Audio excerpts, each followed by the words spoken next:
Students, आज हम बात करेंगे inverse of matrix by row operation. मतलब कि हमने देखा था कि हमारे पास जब एक 3 by 3 मतलब ऐसा मैट्रिक्स जिसका ऑर्डर 3 by 3 है, इसमें 3 रोज हैं और 3 कॉलम्स हैं, ठीक है। तो इसका हमने रो ऑपरेशन से कैसे इन्वर्स फाइंड करना है, आज हमने इस बात को समझना। और हमने बात देखी थी कि इसका जो डिटर्मिनेंट है इस मैट्रिक्स का वो आ रहा है जी 3, जो कि 0 नहीं है। इसका मतलब ये नॉन सिंगुलर मैट्रिक्स है और इसका इन्वर्स एग्जिस्ट करता है, ठीक है। अब इसमें हमने एक ऑगमेंटेड मैट्रिक्स बनाना सीखा था इससे पिछले लेक्चर में। मैंने आपको ये बात समझाई थी कि कैसे आप जब रो ऑपरेशन करके, मतलब जो आपका ये मैट्रिक्स है, ठीक है, और एक आपका मैट्रिक्स होता है आइडेंटिटी मैट्रिक्स, ठीक है। अगर इसको हम देखें, अब ये देखें, इन दोनों मैट्रिसेस में जो हमने एक वर्क कंबाइंड किया था उस लेक्चर में हमने बात समझी थी कि जो हमारे पास आइडेंटिटी मैट्रिक्स है ये बेसिकली ये एक मैट्रिक्स की रिड्यूस्ड एशलॉन फॉर्म है, ठीक है, जिसमें कि फर्स्ट कॉलम होता है 1 0 0, सेकंड होता है 0 1 0 और थर्ड कॉलम होता है 0 0 1, ठीक है। अब हमने इसमें ये देखा था कि जो ऑपरेशन रो ऑपरेशन हम इस मैट्रिक्स ए पे अप्लाई करें वही हम अगर आई पे अप्लाई करें, ठीक है।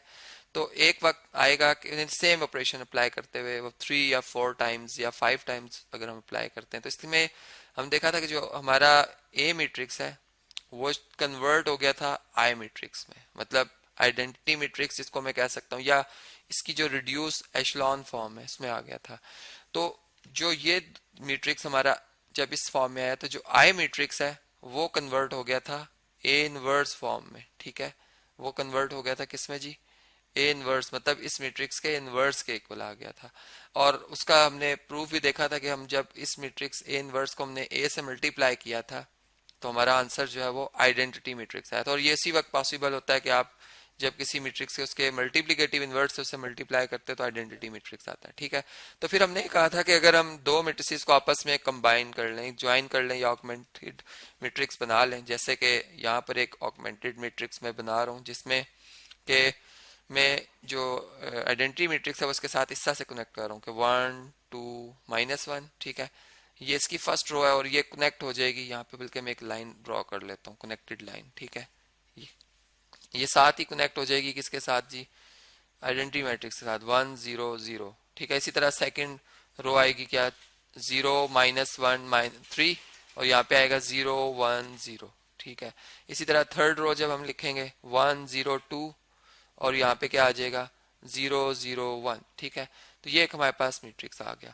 अब इसमें हम रो ऑपरेशन लगाते हैं जी, और जैसा मैंने कहा कि इसको हम रिड्यूस एशलॉन फॉर्म में कन्वर्ट करेंगे। सबसे पहले मैं इसमें जो रो 3 है मेरी, ठीक है, मतलब देखें इसमें 1 होना चाहिए, आपके सामने शेप है, मतलब हमने इसको आइडेंटिटी मैट्रिक्स बनाया, सिंपल वर्ड।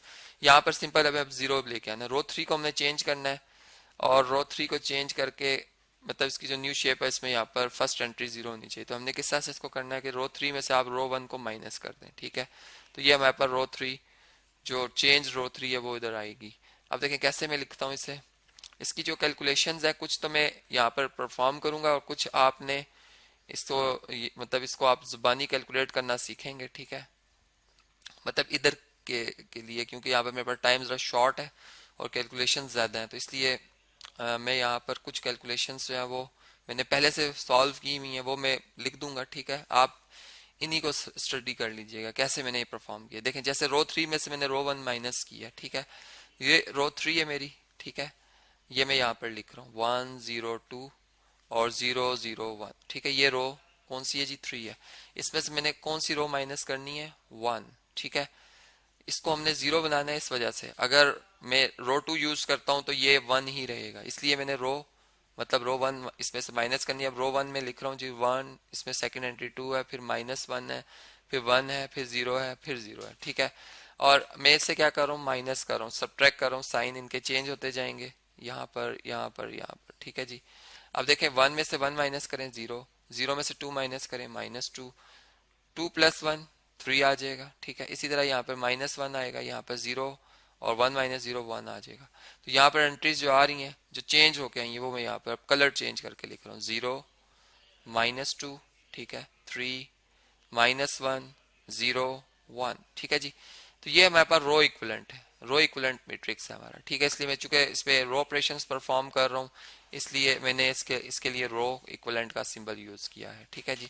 ये मेरा रफ वर्क है, ये मैंने यहाँ पर जो किया, ठीक है, ये आप देख सकते हैं। अब इसी तरह इससे आगे अगर मैं चलता हूँ तो अब देखें इसमें हम, अब हमने जो सेकंड कॉलम है, मतलब जब मैं रो ऑपरेशन लगा रहा होता हूँ तो मैं कॉलम को जो है वो 100 पहले बनाऊंगा, ठीक है, मतलब कॉलम की एंट्री आइडेंटिटी मैट्रिक्स से मिलाता हुआ जाऊंगा। अब मैंने इसमें जो है पहले रो टू को -1 से मल्टीप्लाई करना है, ठीक है जी। तो रो टू को अगर मैं -1 से मल्टीप्लाई कर दूंगा, ये रो टू है मेरी, ठीक है, इसको मैं -1 से जब मल्टीप्लाई करूंगा तो सारी टर्म्स के साइन चेंज हो जाएंगे, ठीक है। तो चेंज होने के बाद जो साइन आएंगे वो मैं अब यहाँ पर लिख रहा हूँ, ये +1 हो जाएगा, ये -3 हो जाएगा, ये 0 रहेगा, ये -1, ठीक है। यहाँ पे याद रहे कि मैंने -1 से मल्टीप्लाई किया है रो टू को, ठीक है। इसी तरह से अब मैं ये कर रहा हूँ कि रो वन में से, मतलब देखें मैंने यहाँ पर भी 0 लेके आना है, यहाँ भी 0 लेके आना है, मतलब चेंज किस में आ रही है, रो वन में और रो थ्री में, जबकि रो टू एज इट इज है। तो रो टू में एज इट इज पहले लिखूंगा रो इक्वलेंट, ठीक है। यहाँ पर रो टू मेरी जो है थ्रू आउट 0 1 -3, ठीक है, ये कनेक्टेड मैट्रिक्स है, इसको यहाँ पर येलो कलर से मैं रिप्रेजेंट करता हूँ लाइन को, फिर 0 -1 0, ठीक है जी, ये आ गया। और यहाँ पे मैंने जो ऑपरेशंस पे मैं परफॉर्म कर रहा हूँ, मैं लिख रहा हूँ जी रो वन में से मैंने 2 टाइम रो टू चेंज, मतलब ये माइनस की है, ठीक है, ये रो वन में जो चेंज आई है वो होगी। और रो थ्री में मैंने ऐड किया है 2 टाइम्स रो टू को, ये भी मैं यहाँ पर आपको लिख के बता रहा हूँ। अब देखें इसके लिए एक कैलकुलेशन कर लेते हैं, दूसरी मैंने लिखी हुई है, वो आप उसको खुद से कीजिएगा, ठीक है।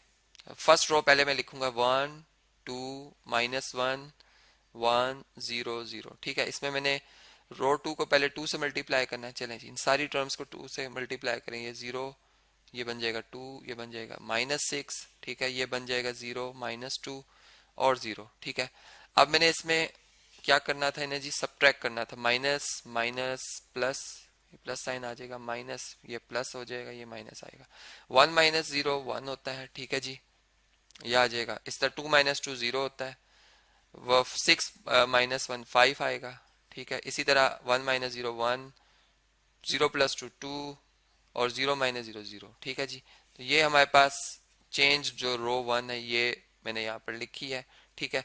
अब इसको मैं इसी एंट्री को यहाँ कलर डिफरेंट करके मैं लिख रहा हूँ, मतलब 1 आया था, 0 आ गया, 5 आ गया, ठीक है, फिर 1, फिर 2, फिर 0। इसी तरह आप जब ये परफॉर्म करेंगे तो इसमें आएगा 0 0 -3 आ जाएगा, यहाँ पे आएगा -1, यहाँ पे आएगा -2 और यहाँ पे आ जाएगा 1, ठीक है जी।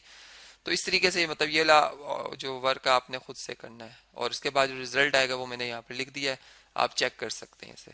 इसी तरह से अब अगर मैं इससे नेक्स्ट चलता हूँ, अब मैंने इससे आगे इसको परफॉर्म करना है, मतलब अब इसमें जो चेंज रहती है वो ये रहती है कि मेरा जो थर्ड कॉलम है इसमें अब यहाँ पर 1 आना चाहिए और यहाँ पर 0 0। तो 1 लाने के लिए, इसको +1 बनाने के लिए मुझे -3 से क्या करना पड़ेगा, इसे डिवाइड करना पड़ेगा, इस एंट्री को भी -3 से, इसको भी -3 से, मतलब सारों को -3 से क्या करना पड़ेगा जी, डिवाइड करना पड़ेगा।